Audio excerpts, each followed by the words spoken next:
You know, I've been watching American politics for decades, and I can tell you right now what just happened between President Donald J. Trump and House Democrat leader Hakeem Jeffries. This is not what it looks like. I mean, this isn't some random internet joke or a meme gone too far. This is the moment the entire political game just changed. Most people are laughing at that AI video, calling it offensive, calling it immature, calling it Trump being Trump.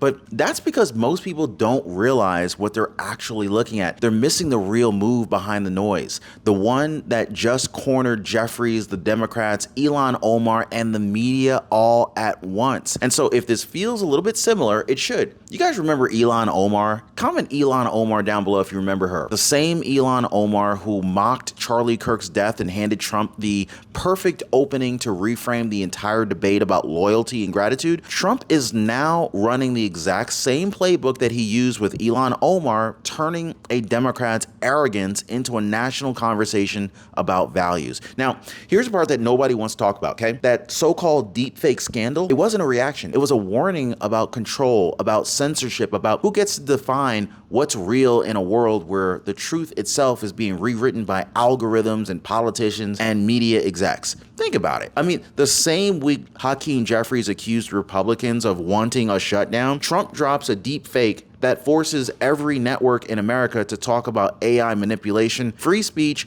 and political hypocrisy. Coincidence? Not a chance. I think not. Now, once again, just like with Ilhan Omar, President Trump isn't playing defense. No, he's seizing the high ground, forcing his opponents to explain themselves while he defines the battleground and the battlefield. And then, of course, Elon Musk steps in. So Musk, the one man big enough to challenge the entire system, says what the media refuses to admit, that this fight, it's not about a meme. It is about who controls reality itself. And so before you scroll past this thinking that this is just another headline, I want you to listen closely because this story isn't about an image or even a clip. It is about a president who just flipped the script on his enemies using the very technology that they thought would destroy him, and a Democratic leader who just walked straight into a trap that most Americans didn't even see yet. So guys, this is the story behind President Trump's Jeffries response. And by the time we're done, you're going to understand why this moment matters more than anyone realizes. Hit the like button and subscribe. Yeah, you could almost feel it. Washington froze. One moment, Hakeem Jeffries was on camera blaming Republicans for wanting a shutdown. And then the next, Donald Trump fires back. Not with a press release, not with a tweet, but with a digital strike that nobody expected. The media called it reckless. Insiders called it genius because this wasn't about an image. It was about control. Trump took the narrative that Democrats built and flipped it upside down. He knew exactly what he was doing, pulling every reporter, every pundit, and every voter into the frame, forcing them to ask, not was it offensive, but why did he do it? All right. So this is how Trump moves. This is how he moves the chessboard, by making his opponents defend the question. Drop a 4D chess down below if you think Trump is playing 4D chess here. Now, I want to rewind to what actually lit the fuse, okay? Jeffries walked to the podium and claimed Republicans were interested in governing, or actually they claimed that they were uninterested in governing, that Republicans wanted a shutdown. Now, this came from Hakeem Jeffries. To the average viewer, it was politics as usual, but Trump saw an opportunity here. He turned that line into proof of Democratic hypocrisy because the same party warning about shutdowns had spent years weaponizing government against their opponents. And within hours, Trump's response wasn't about budgets anymore. It was about truth versus theater. He made Jeffries the face of performative outrage, another polished insider pretending to defend America while quietly rooting for chaos. Typical, right? So this is when the temperature changed. What looked like another partisan jab suddenly became a referendum on loyalty, on who's really fighting for the people versus who's performing for the cameras. Now, the worst time to discover gaps in your Medicare plan is during an emergency. I mean, this is when people realize that they don't have the coverage that they thought they did. Oh my God, you want to talk about a nightmare? That's why so many people are calling Chapter ahead of time. They review every Medicare option to make sure that your plan actually works in a crisis. Now, one viewer said to me, Chapters saved me before I even knew I had a problem. So let me ask, are you going to wait for the emergency, or are you going to do what most people are already doing and fix it before it happens? Oh, and did I mention that they do this for free? This is completely free for the Ron Yates community. Now, most people are already dialing that phone number right there at the bottom of your screen, or they're visiting askchapter.org/Ron. That telephone number again is 909-563-8279, and tell them that your friend Ron Yates said hello. Now, then came the post that really kind of made Washington lose its ever-loving mind. An AI-generated video drops from Trump's official account, portraying Hakeem Jeffries in a way that the media instantly called racist and degrading. Within minutes, every network was running the same headline, but Trump never flinched. He didn't delete it. He didn't apologize. He didn't even bother explaining it. Why? Because the point wasn't the picture. It was the reaction. Trump baited the establishment into revealing its double standard. When Democrats use satire, it's art. But when Trump uses it, it's hate. By staying silent, he forced them to prove his argument for him. Every hour of cable outrage just gave his message more and more oxygen, more and more virality. In one move, he exposed the media's bias, shattered their control of the narrative, and turned their own outrage into his megaphone. And then, out of nowhere, Elon Musk jumped in. He didn't defend the video, he defended the principle. So on X,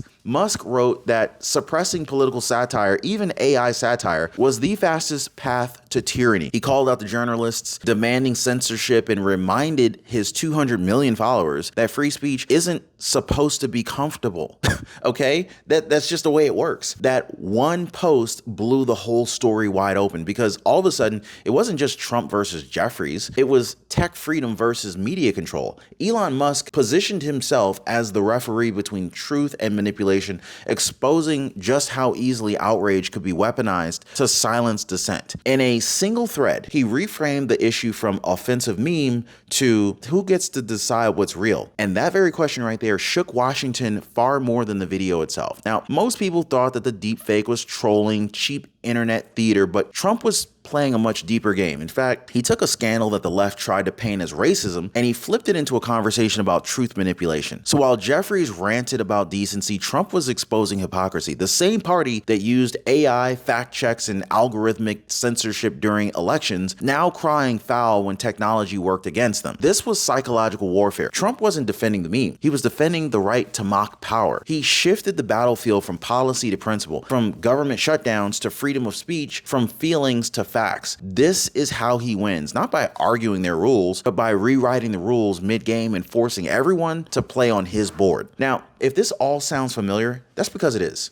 I mean, I want you to think back to 2024 when Ilhan Omar mocked the death of Charlie Kirk and Trump turned her cruelty into a nationwide debate about loyalty, gratitude, and respect for America. He's using the same playbook again, guys. When Omar crossed a moral line, Trump framed it as a question of who belongs, who loves this country enough to defend it. Now, with Jeffries, the pattern repeats. Take a Democrat's arrogance, if you amplify it and you turn it into a mirror of their own hypocrisy. Both times, Trump used outrage to reveal something deeper, that too many leaders in Washington treat patriotism like it's a punchline. And every time the country chooses sides, not between parties, but between pride and contempt for America. And it didn't take very long for the meltdown to begin. CNN ran wall-to-wall panels. MSNBC called it digital racism. The View devoted an entire segment to demanding the video be taken down. It's ridiculous. But the more they screamed, the more people watched it. The View helped this video to go viral. Every anchor, every headline, every carefully choreographed moral outrage turned into free advertising for Trump's message. And here's the irony. These same outlets that claim to protect democracy are addicted to the chaos that they condemn. They need Trump's controversy to survive. The media's outrage is a business model. Outrage leads to clicks, clicks leads to ratings, and ratings leads to money. And Trump knows it better than anyone, okay? He's not just playing chess. He's feeding them their next paycheck while at the same time using their own outrage to broadcast his vision to America for millions without even paying a dime for airtime. He has literally gained them. Now, here's where the real brilliance comes in. So while the media screamed about racism, Trump forced the entire world to confront something that they've been avoiding since like 2024. Who controls the truth with the AI era? By dropping that video, he made every newsroom, every tech platform, and every voter debate deep fakes, censorship, and manipulation. He turned outrage into education. The left wanted AI to be their weapon, the ultimate way to fact check, censor, and silence opposition. But Trump just took that same technology and used it to expose their own hypocrisy. That's what I call deep fake diplomacy, okay? okay? So he reminded the public that the fight over AI isn't about memes. It's about who gets to write history in real time. And the timing, perfect, because this happened the same week that Congress started discussing a new AI misinformation law. Okay, we need to talk about that new AI misinformation law, but something incredible started happening after that week of wall-to-wall chaos. The numbers began shifting, not in Washington polls, but in real life. People in diners, online forums, and comment sections began saying what many dared to admit. They were tired of the fake outrage. They saw the same media that ignored border chaos, inflation, and corruption suddenly crying tears, I guess those would be crocodile tears, over a meme. It rang hollow. Americans across party lines started recognizing the pattern, the selective outrage, the emotional manipulation, the moral grandstanding that always leads to nothing. Trump's silence was louder than the noise. He didn't argue, he let them implode.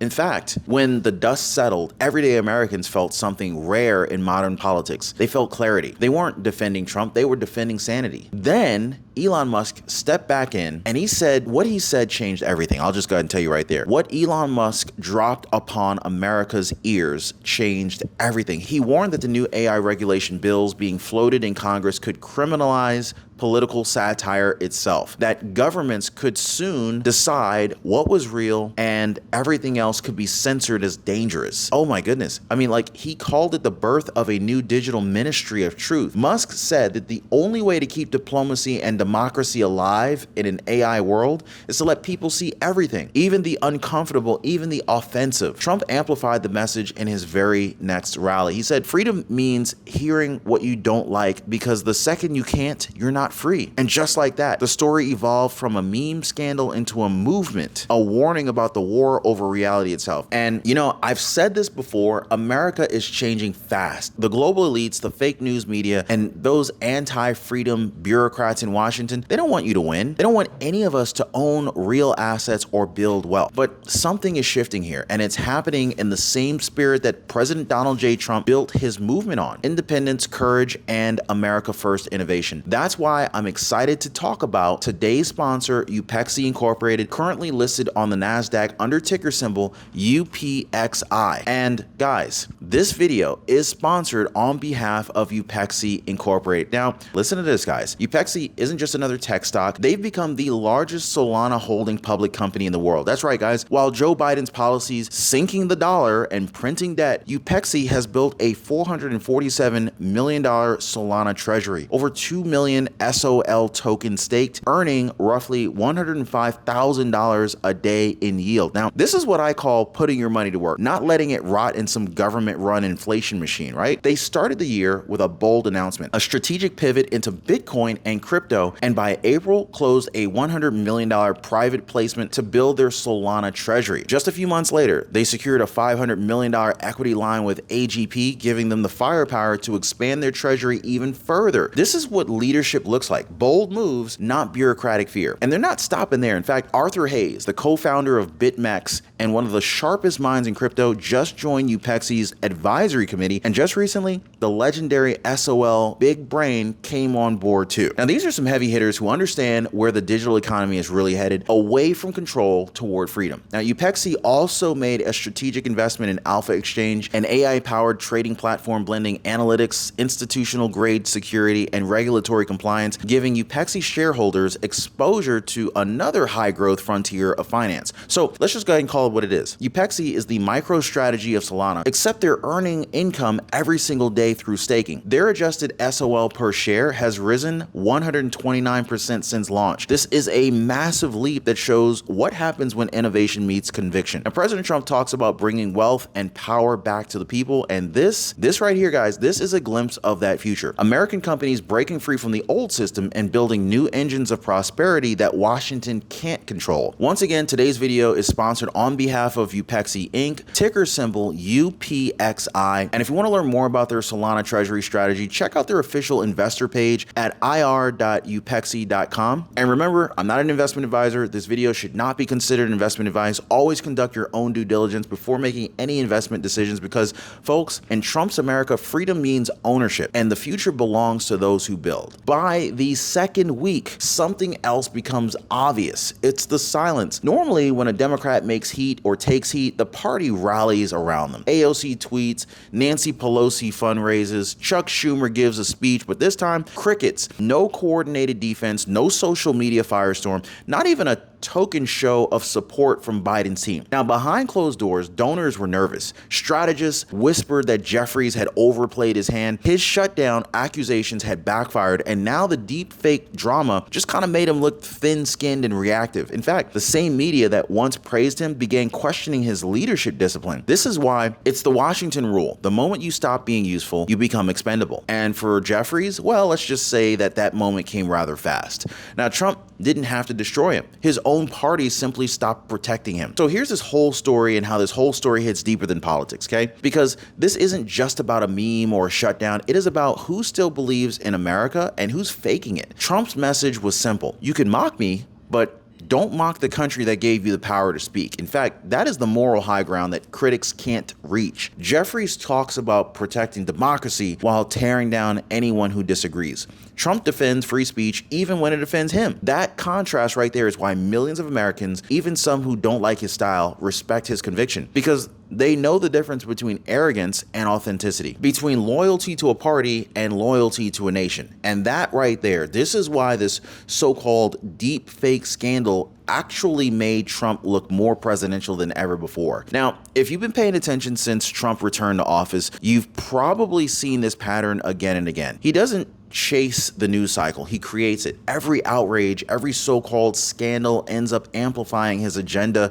instead of hurting it. When globalists attack his tariffs, he turned it into a fight for American jobs. When critics mocked his border policies, he reframed it as protecting national security. And so now, with Jeffries and the deepfake uproar, he's turned a media storm into a masterclass on censorship and freedom. That, my friends, that's the long game. He uses his enemies' fury to unveil and reveal their weakness, and every time they fall for it, they take the bait and he ends up growing stronger. The left, they still don't understand that Trump isn't playing reaction politics anymore. He's playing legacy chess, and he's 10 moves ahead every single time. So here's a twist. Public's waking up. I mean, you could feel it in the comment sections, the rallies, even the polls that the media won't show you. Most people didn't realize what Trump was really doing until now. They're starting to see that every controversy isn't chaos, it's clarity. That behind every loud headline is a quiet strategy reminding Americans that their voice still matters, and it matters more than corporate media or political elites. So when Trump said, "They don't hate me,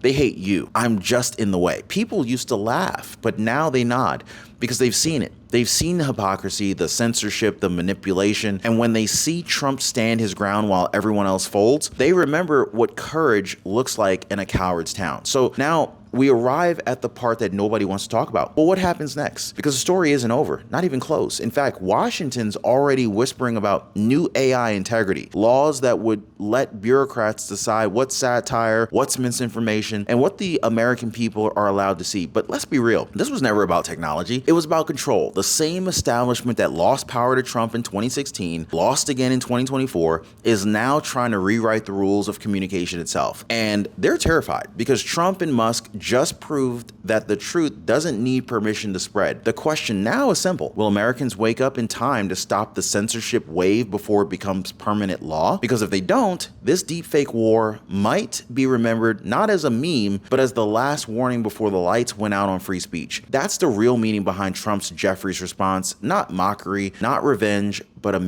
mirror showing us who still believes in liberty and who's willing to trade it for comfort. Now, ladies and gentlemen, we are standing at the crossroads of truth and tyranny. One path leads to fear, silence, and control. The other, the harder path, leads to freedom, risk, and responsibility. And every one of us has to choose which side we're on before it's too late. So tell me in the comments down below, do you think Trump's move was reckless or was it brilliant? Did he cross a line or did he reveal one? Because one thing is for sure, this moment changed everything. And most people still don't realize what it really means. Like, subscribe, and share this before it disappears because you already know they don't want you to see this.